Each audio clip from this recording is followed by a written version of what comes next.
Hello बच्चों, आज हम पढ़ने वाले हैं सर्कुलर मोशन, जो कि इस चैप्टर का लास्ट टॉपिक है और बहुत ही ज़्यादा इंटरेस्टिंग है। चलो आइए शुरू करते हैं। देखो बच्चों, सर्कुलर मोशन हमने जो है जब हमने चैप्टर स्टार्ट किया था तो हमने मोशंस देखे थे।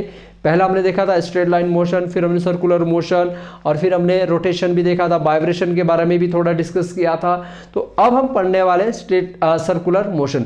अब सर्कुलर मोशन क्या है? नाम से मोशन का मतलब है बच्चों कि आपने एक सर्कल के अंदर जो है मोशन किया है। अब आप जब सर्कल के अंदर आप मोशन करोगे तो उसको ये हम बोलते हैं सर्कुलर मोशन। इसमें आपका ये आपका सेंटर होगा और ये आप ले लीजिए यहाँ पर आपका ये मान लीजिए आपका रेडियस हो गया। तो जब हम मान लीजिए हमने आपका मोशन यहाँ से स्टार्ट होता है और जब हम मोशन जो सर्कल के अंदर करते हैं तो इसको ही हम जो है सर्कुलर मोशन कहते हैं। अच्छा बच्चों, सर्कुलर मोशन में अगर कोई आपसे पूछे कि इस सर्कुलर मोशन के अंदर आपने कितनी बार डायरेक्शन चेंज की तो आपका जवाब क्या होगा? चलो बच्चों आइए हम इसको समझते हैं कि क्या होगा। आपको पता चलेगा कि आप सर्कल के अंदर जब आपकी डायरेक्शन चेंज होती है या नहीं होती है, या फिर अगर होती है तो कितनी बार होती है। चलो सर्कल को आप छोड़िए, सर्कल को पहले आप ये मुझे बताइए कि यहाँ पर एक रेक्टेंगल है। क्या है बच्चों? यहाँ पर एक रेक्टेंगल है ABCD। अगर मैं आपसे पूछूं कि आपका मोशन ए से स्टार्ट होता है, अब रेक्टेंगुलर मोशन देख रहे हैं, सर्कुलर मोशन की जगह हम कौन सा देख रहे हैं? रेक्टेंगुलर मोशन देख रहे हैं। आप ए से चलना स्टार्ट होंगे, BCD और यहाँ पर वापस ए में आओगे। तो अगर अब कोई आपसे पूछे कि इस रेक्टेंगल के अंदर आपने कितनी बार डायरेक्शन चेंज की तो आपका जवाब क्या होगा? आपका जवाब होगा 4 टाइम। कितनी टाइम? 4 टाइम। अच्छा बच्चों, अब रेक्टेंगल की जगह अगर पेंटागन हो तो कितने टाइम करेंगे? 5 टाइम। ठीक है। उसी तरह से अगर हेक्सागन हो तो 6 टाइम। अब आप देखिए कि जैसे जैसे हमारी साइड बढ़ती जा रही है तो हमारी डायरेक्शन भी जो है उतनी बारी चेंज होती जा रही है। अगर मैं आपसे कहूं जो ये सर्कल है, ठीक है, तो सर्कल के अंदर आप कितनी बारी डायरेक्शन चेंज कर रहे हो तो हम इसमें काउंट ही नहीं कर सकते, क्योंकि इसके अंदर हम हर पॉइंट के अंदर जो हम अपनी डायरेक्शन को चेंज कर रहे हैं। तो सर्कुलर मोशन के अंदर अगर कोई आपसे पूछे कि आप कितनी बारी अपनी डायरेक्शन चेंज कर रहे हैं तो हम हर पॉइंट के अंदर जो अपनी डायरेक्शन को चेंज कर रहे हैं। आइए बच्चों, अब हम जो है पढ़ते हैं यूनिफॉर्म सर्कुलर मोशन। क्या पढ़ते हैं? Uniform circular motion. Uniform circular motion. अब ये यूनिफॉर्म सर्कुलर मोशन क्या है? सर सर्कुलर मोशन तो समझ में आ गया, लेकिन ये यूनिफॉर्म सर्कुलर मोशन क्या है? तो बच्चों यूनिफॉर्म का मतलब ही आप समझ चुके हो कि यूनिफॉर्म का मतलब है कांस्टेंट स्पीड के साथ। जब हम यही मोशन जो आपका सर्कुलर मोशन है इसको हम किसके साथ करते हैं? इसको हम कांस्टेंट स्पीड के साथ करते हैं, तो इसको हम बोलते हैं यूनिफॉर्म सर्कुलर मोशन। अब अगर आपको यूनिफॉर्म सर्कुलर मोशन के अंदर स्पीड निकालनी हो तो कैसे निकालेंगे? तो हम निकालेंगे, देखो speed is equal to speed. कैसे बच्चों? देखो आपने यहाँ से स्टार्ट किया मोशन और आपने ये ऐसे करके यहाँ से यहाँ तक पहुँच गया, तो यहाँ आपने जो स्पीड कैसे निकालते हैं? Distance upon time. तो स्पीड कैसे निकाली जाती है? Distance over time. ठीक है, डिस्टेंस ओवर टाइम। तो यहाँ पर आपने कितना डिस्टेंस कवर किया? Because it is a circular, तो आपने जो है कितना डिस्टेंस कवर किया? आपने इसका सर्कमफ्रेंस कवर किया। कितना किया बच्चों? Circumference over time. तो अगर हमें स्पीड सर्कुलर मोशन के अंदर स्पीड निकालनी हो तो कैसे निकालेंगे? Circumference over time. और सर्कमफ्रेंस क्या होता है सर्कल को? 2πr over time. मतलब कि हम आसानी से जो है स्पीड निकाल सकते हैं r। अब क्योंकि ये कैसा है? Uniform circular motion. हम तो यूनिफॉर्म सर्कुलर मोशन देख रहे हैं, और यूनिफॉर्म सर्कुलर मोशन के अंदर जो है बच्चों स्पीड कैसी रहेगी? आपकी स्पीड तो कांस्टेंट रहेगी। कैसी रहेगी आपकी स्पीड? स्पीड तो कांस्टेंट होगी, क्योंकि अगर स्पीड कांस्टेंट नहीं होगी तो फिर यूनिफॉर्म मोशन होगा ही नहीं। ठीक है, तो स्पीड तो आपकी कांस्टेंट रहती है। चलो स्पीड का तो हमें समझ में आ गया कि आपकी स्पीड जो कैसी रहने वाली है? कांस्टेंट, और आप आसानी से निकाल सकते हो। What about velocity? अगर हम वेलोसिटी की बात करें, वेलोसिटी, ठीक है, तो वेलोसिटी हम कैसे निकालेंगे? वेलोसिटी भी हम ऐसे निकालेंगे 2πr ओवर टाइम, क्योंकि स्पीड और वेलोसिटी जो है आपकी एक ही जैसी चीज है। फर्क कितना है कि स्पीड आपकी स्केलर क्वांटिटी है और वेलोसिटी आपकी वेक्टर क्वांटिटी है। तो इसमें स्पीड हम सर्कुलर मोशन के अंदर स्पीड हम ऐसे निकालेंगे, स्पीड का मतलब है मैग्नीट्यूड।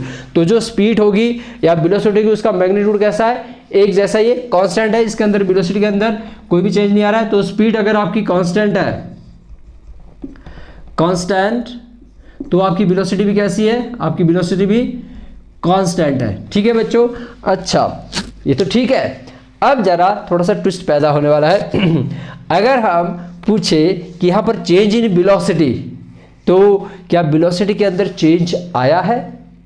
तो आप देखेंगे कि सर आपने कहा कि स्पीड कांस्टेंट है, वेलोसिटी कांस्टेंट है, तो स्पीड वेलोसिटी के अंदर कोई चेंज आया ही नहीं।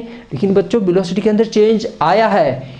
क्यों आया है? Because of change in direction. क्यों आया है? Change in direction. किसके कारण आया है? Change in direction. मैंने आपको बताया था ना कि सर्कल के अंदर हम हर पॉइंट के अंदर अपनी डायरेक्शन को चेंज कर रहे हैं, और जो आपकी वेलोसिटी है it is a vector quantity, इसके ऊपर स्पीड और डायरेक्शन का फर्क पड़ता है। तो यहां पर इस केस के अंदर वेलोसिटी तो आपकी सेम है, लेकिन आपकी डायरेक्शन के अंदर चेंज आ रहा है, इसलिए आपकी जो वेलोसिटी है इसके अंदर भी चेंज आ रहा है। मतलब वेलोसिटी के अंदर जो है आपका चेंज हो रहा है, बिल्कुल उसी तरह जैसे आपने स्ट्रेट लाइन मोशन के अंदर देखा था। चलिए थोड़ा सा पीछे चलते हैं। स्ट्रेट लाइन मोशन में, स्ट्रेट लाइन मोशन में आपने क्या देखा था, आपको अभी समझ में आ जाएगा।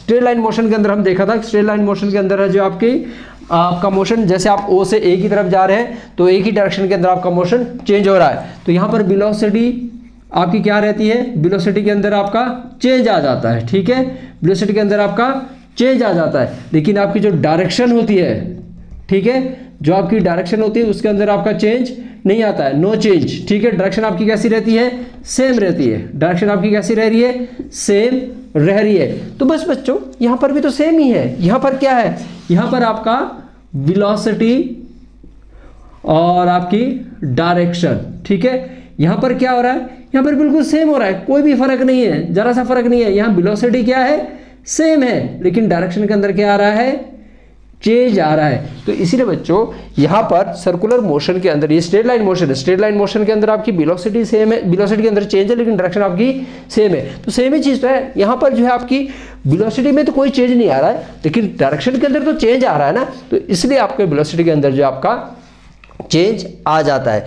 तो अब आप नेक्स्ट क्वेश्चन उठता है, सर अगर वेलोसिटी के अंदर चेंज आ रहा है, इसको देखने से तो लगता नहीं क्योंकि मोशन तो यहीं पर हो रहा है और कांस्टेंट वेलोसिटी से हो रहा है, तो अगर आपकी वेलोसिटी के अंदर चेंज आ रहा है तो सर फिर एक्सीलरेशन भी होगा, क्योंकि जब वेलोसिटी के अंदर चेंज आता है, ठीक है, तो हमने देखा था कि change in velocity, change in velocity over time, तो सर वहां पर तो एक्सीलरेशन होता है। तो क्या सर्कुलर मोशन में भी एक्सीलरेशन हो रहा है?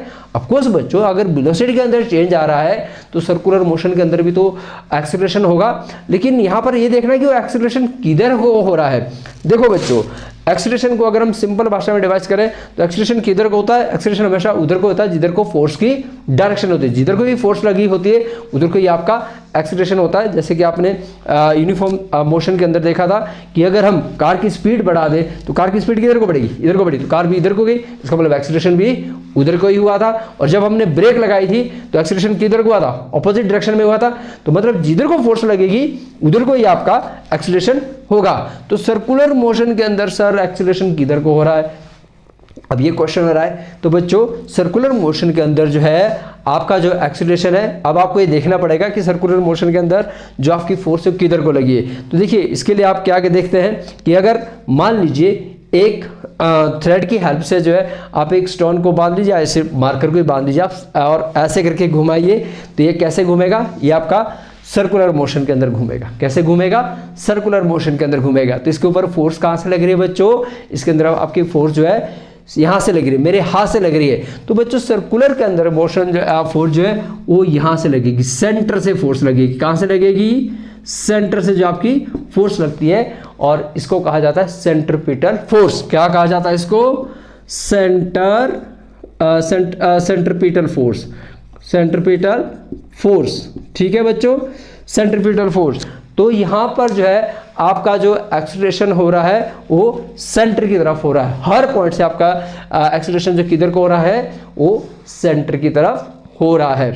तो बच्चों इसको कहा जाता है सेंट्रीपिटल फोर्स। यहाँ पर आपकी हर पॉइंट पे जो है फोर्स आपकी किधर को लग रही है, आपकी फोर्स जो है सेंटर की तरफ जो है लग रही है। तो अगर आपके लिए क्वेश्चन आता है कि सर्कुलर मोशन के अंदर जो एक्सेलरेशन किधर को हो रहा है, सर्कुलर मोशन के अंदर एक्सेलरेशन जो है आपका सेंटर की तरफ हो रहा है, जिसको हम बोलते हैं सेंट्रीपिटल फोर्स। तो बच्चों आपका चैप्टर जो है अब इस टॉपिक के साथ जो है ख़त्म हो चुका है और आपके लिए इस चैप्टर की सारी वीडियो जो है अवेलेबल है। आप डिस्क्रिप्शन में जाके जो है हर वीडियो को देख सकते हैं। कोई भी अगर आपको टॉपिक जो है देखना है तो हर एक टॉपिक आपको जो है इसमें आपको मिल जाएगा। Thank you.